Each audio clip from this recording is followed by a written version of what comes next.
ओम शांति। आज बाबा हमें बताते हैं कि बच्चे कैसे भगवान को एक तरफ मांगते हैं और एक तरफ ढूंढते हैं, क्यों ऐसी हालत हो गई। और फिर बाबा ने बताया तुम्हें सब कुछ करना है, आंखें खोल के कर्म करना है।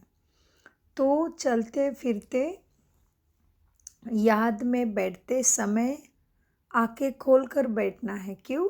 क्योंकि तुम्हें हर समय कर्मयोगी बनना है।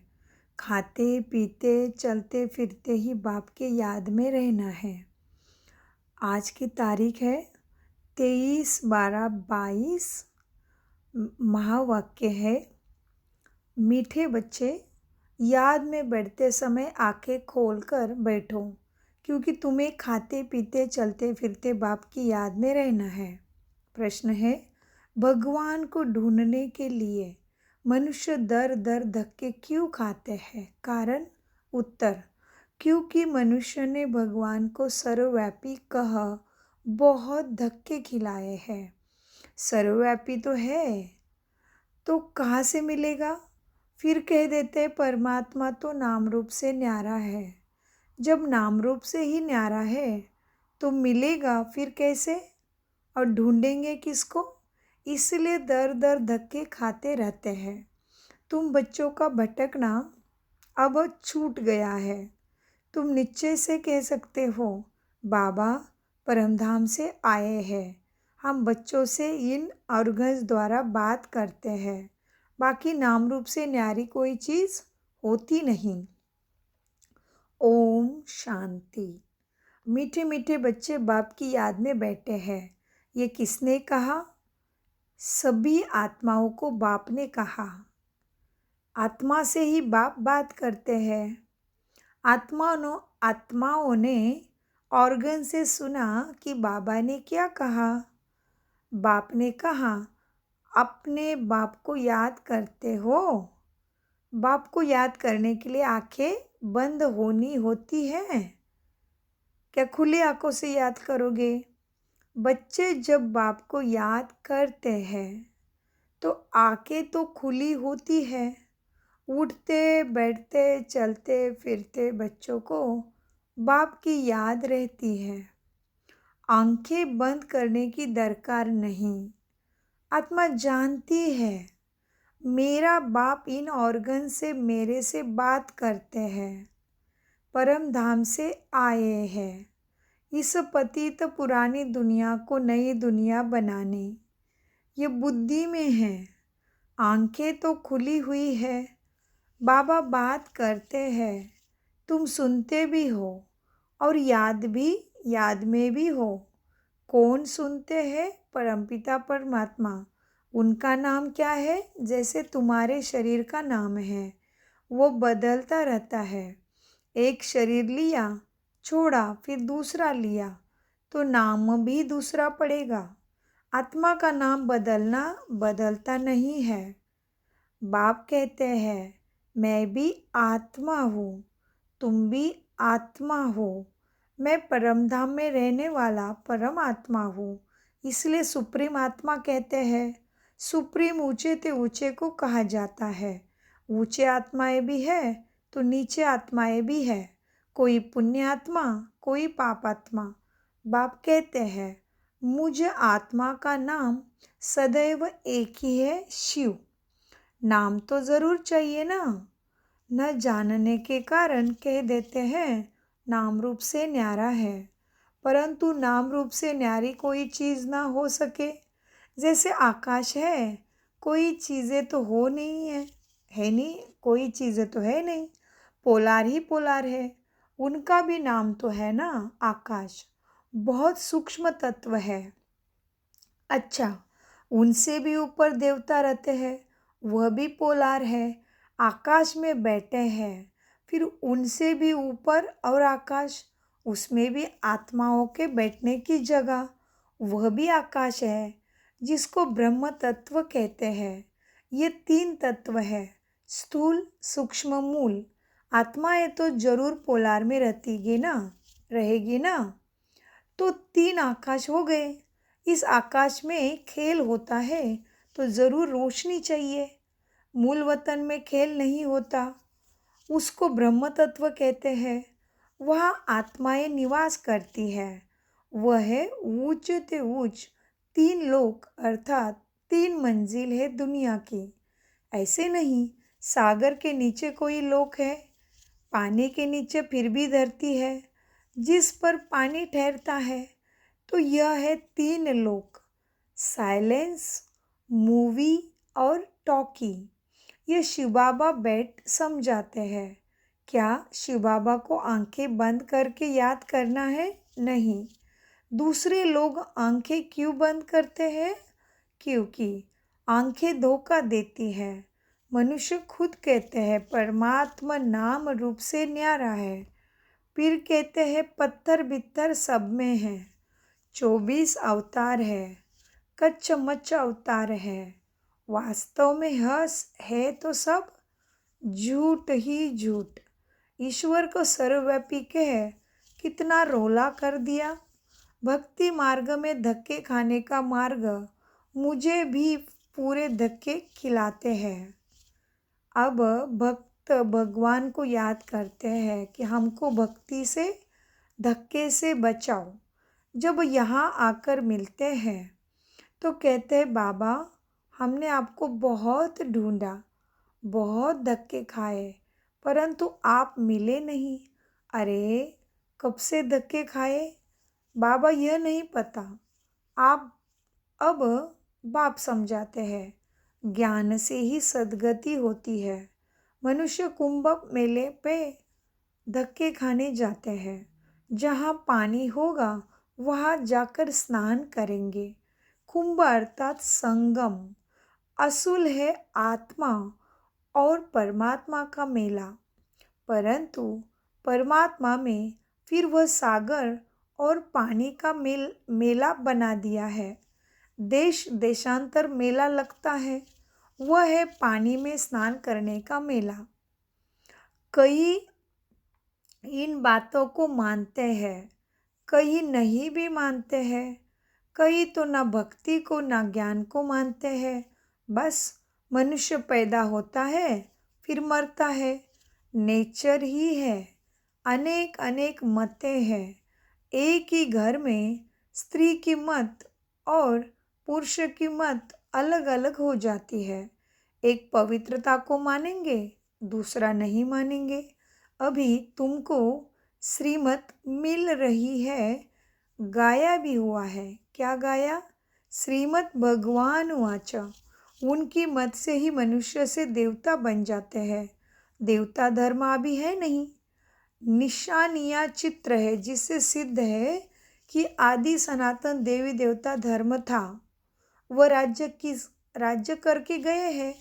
पुराने से पुरानी चीज़ है देवी देवताओं की, पुराने से चीज़ देवी देवता है, प्रायलोप हो गए थे बस। लॉर्ड कहते हैं वह तो कहेंगे गॉड श्री नारायणा। तुम जानते हो लक्ष्मी नारायण का राज्य था जिसको वैकुंठ कहा जाता है। श्री कृष्ण वैकुंठ का मालिक था, सतयुग का प्रिंस था। फिर वही कृष्ण द्वापर में कैसे गया? उसी नाम रूप से तो आ ना सके, वह तो चैतन्य था। उनके जड़ चित्र यहाँ है, परंतु वह आत्मा कहाँ गई कोई नहीं जानते।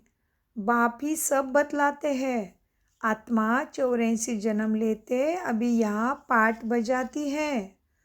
भिन्न भिन्न नाम रूप देश काल का पाठ बजाती आई है। आत्मा ही कहती है हम एक शरीर छोड़ दूसरा लेते हैं। नाम रूप देश काल मित्र संबंधी सब अलग अलग है, दूसरे जन्म में बदल जाएंगे। तुम जानते हो अभी हम पढ़ते हैं, फिर हम 100 देवता बनेंगे। सूर्यवंशी में 8 जन्म लेंगे, एक शरीर छोड़ दूसरा लेंगे। गर्भ जेल भी नहीं, गर्भ महल होगा वहाँ सतयुग में। यह गर्भ जेल में बहुत सज़ा भी होती है, दुख होता है। तब तो कहते हैं बस अभी हमें बाहर निकालो, फिर हम पाप नहीं करेंगे। परंतु बाहर माया का राज्य होने के कारण फिर से पाप ही करने लगते हैं। वहाँ गर्भ महल में आराम से रहते हैं सत्ययुग में। तो बाप कहते हैं सब वेद शास्त्र आदि का सार तुमको ही समझाता हूँ। अच्छा, बाबा कुंभ के मेले पर समझाते हैं बहुत स्नान करने जाएंगे, बहुत भीड़ होगी। इलाहाबाद में त्रिवेणी पर मेला लगता है। अभी वह कोई संगम तो है नहीं। संगम होना चाहिए सागर और नदियों का। यह तो नदियों का संगम है। परमात्मा सागर है, तुम ज्ञान नदियाँ हो। बाबा कहते दो नदियाँ मिलती है, फिर वह कह देती तीसरी नदी गुप्त है। अब गुप्त नदी कोई होती नहीं है, तो नदी दो नदियाँ देखने में दो ही आती है। एक का पानी सफ़ेद, एक का मैला दिखता है, तो और तो कोई है नहीं। गंगा और जमुना तीन नहीं है, लेकिन तीसरा है बाबा। यह भी सब कुछ झूठ बातें लिख दी। संगम भी नहीं है। कलकत्ता में सागर और ब्रह्मपुत्रा मिलती है। नाव में बैठकर उस पार जाते हैं। वहाँ मेला भी लगता है। कितनी मेहनत करते हैं भगवान को ढूंढने में। अमरनाथ तीर्थ पर यात्रा करने जाते हैं। वहाँ भी क्या है, शिवलिंग की मूर्ति है। वह घर में भी रख सकते हैं। फिर वहाँ जाने की क्या दरकार। यह भी धक्का खाना ड्रामा में नूंद है। त्रिवेणी में जाते हैं, समझते हैं वह पतित पावनी है। कोई कोई को यह भी मालूम नहीं नदियाँ कहाँ से आती है।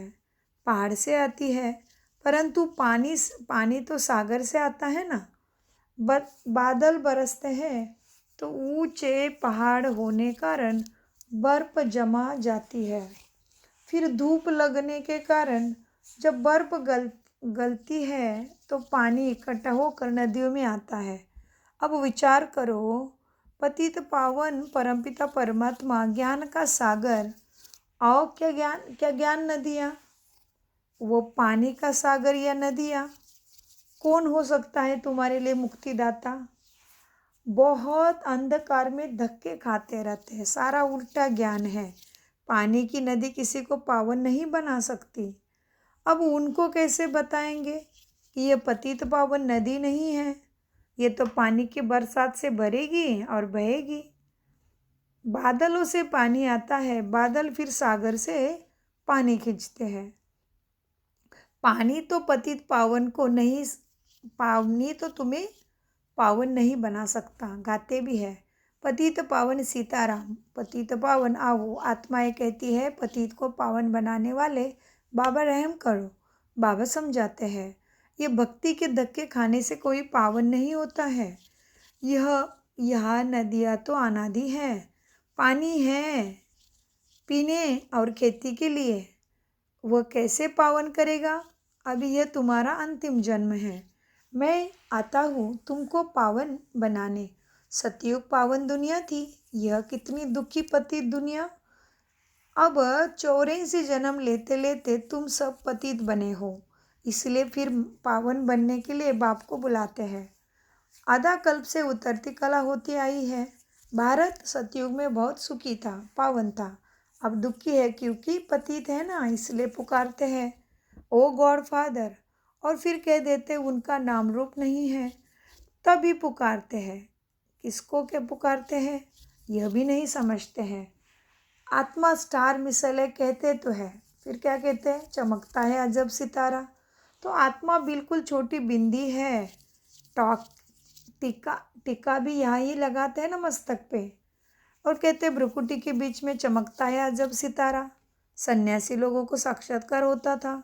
तो इतनी छोटी सी बिंदी आत्मा 84 जन्मों का अविनाशी पाठ इसी में नूंदा है। वह कभी भी मिटता नहीं।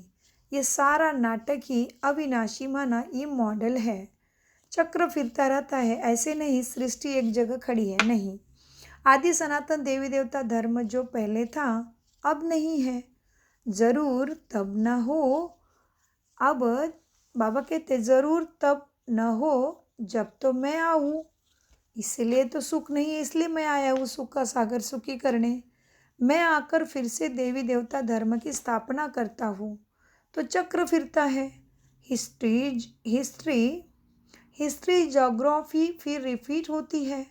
सतयुग में सूर्यवंशी राज्य था, त्रेता में चंद्रवंशी। अब फिर तुमको 84 जन्मों का पता पड़ा है। कैसे हम चढ़ती कला में आते हैं। बाप सभी बच्चों को पतित से पावन बनने का रास्ता बताते हैं। ऐसे नहीं आंखें बंद करते ही मुझे याद करो, नहीं। खाते पीते चलते फिरते भी बुद्धि योग बाप से जुड़ा रहे, मना याद रहे। आंखें बंद करके खाना खाएंगे क्या? बाबा कहते क्या आंखें बंद करके खाना खाएंगे तो क्या हो जाएगा? कचरा बैठेगा, मक्खी अंदर चली जाए। तुम बच्चों की आत्मा जानती है, बाबा हमको पढ़ाते हैं। वह कहते हैं बच्चों सब कुछ करते हुए मुझे याद करो, तुम पावन बनेंगे।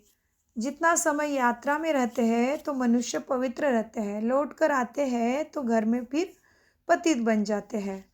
तुम्हारा यह याद की यात्रा तुम्हारी है रूहानी यात्रा जो बाप कराते हैं। बाप कहते हैं तुमको अमरलोक में चलना है तो मुझे याद करो। आत्मा पवित्र होने से ही तुम उड़ सकेंगे। अंतमति सोगति तुम्हारी होगी। बाप की श्रीमत से सदगति मिलती है। श्रीमत कहती है हे आत्माएं माँ कम याद करो तो खाद निकल जाएगी और तुम मुक्ति धाम में चले जाएंगे, फिर जीवन मुक्ति में आएंगे। इस चक्र को समझने से तुम चक्रवर्ती राजा बनेंगे। सतयुग त्रेता में तुम पावन थे, सतयुग त्रेता में तुम पावन थे। फिर बाप तो पूछेंगे ना कि तुमको पतित किसने बनाया। यह भी अभी तुम बच्चे समझते हो कि जब से रावण राज्य शुरू होता है तो पतित बन पड़ते हैं। आधा कल्प के बाद पुरानी दुनिया हो जाती है। फिर तुमको सुख तो नई दुनिया में मिलना चाहिए, वह मैं ही आकर देता हूँ। हम तुमको पावन बनाते हैं, वह तुमको पतित बनाते हैं। मैं वर्षा देता हूँ, रावण शाप देते हैं। यह है खेल। रावण तुम्हारा बड़ा दुश्मन है, उनका भूत बनाकर जलाते हैं।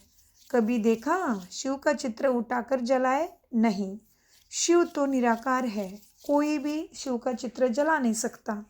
राम सुख देने वाला है, उनको कैसे जलाएंगे? शिव बाबा राम है, दुख देने वाला रावण है। कहते हैं यह अनादि जलाते हैं। तो क्या शुरू से ही रावण राज्य था? राम राज्य हुआ है नहीं, राम राज्य हुआ ही नहीं है। क्या हुआ? ये राम राज्य है क्या? राम राज्य था, अभी रावण राज्य हुआ है। ये सब समझाना पड़ता है और समझना भी पड़ता है। रावण राज्य कब से शुरू हुआ यह एक्चुअली किसी को मालूम नहीं। आधा कल्प से शुरू होता है। तुम सब बाबा की द्रौपदियाँ मुझे पुकारती हो, बाबा हमारी रक्षा करो। किससे? दुख से, पीड़ा से, दर दर ठोकरे खाने से और अपवित्र होने से हमारी रक्षा करो।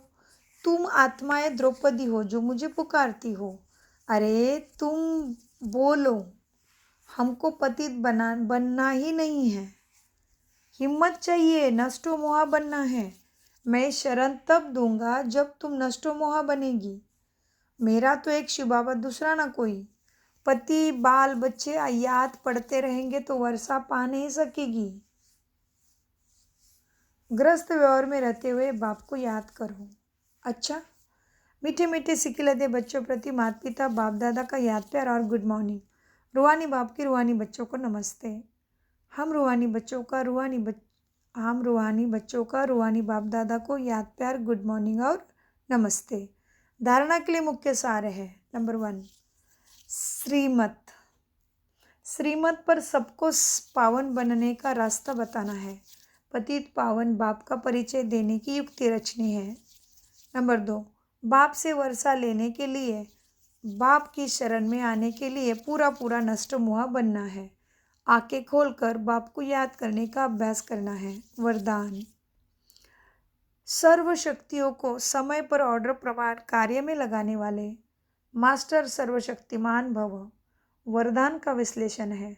मास्टर का अर्थ है कि हर शक्ति जिस समय 100% आह्वान करो तो वो शक्ति प्रैक्टिकल स्वरूप में अनुभव हो। जिस समय जिस शक्ति की आवश्यकता हो उस समय वो शक्ति सहयोगी बने। शक्ति को ऑर्डर किया और हाजिर। ऐसे भी नहीं ऑर्डर करो सहन शक्ति को और आई समाने की, आई सामना करने की शक्ति। तो उसे मास्टर सर्वशक्तिमान नहीं कहेंगे। जैसे शरीर को शक्तियाँ ऑर्डर में ही है ना, जैसे कि शरीर की शक्तियाँ ऑर्डर में हैं, ऐसे सूक्ष्म शक्तियाँ भी ऑर्डर प्रमाण कार्य करें। शरीर की शक्तियाँ कौन सी है? सुनने की शक्ति, बोलने की शक्ति, है ना। तो बाबा कहते हैं जैसे शरीर की शक्तियाँ ऑर्डर में ही है ना, ऐसे सूक्ष्म शक्तियाँ भी ऑर्डर कर प्रमाण करें। 1 सेकंड का भी फर्क ना पड़े। स्लोगन: प्रसन्नता का आधार संतुष्टता की शक्ति है। ओम शांति। मीठे प्यारे बाप दादा का अनगिनत पदम गुना शुक्रिया बाबा।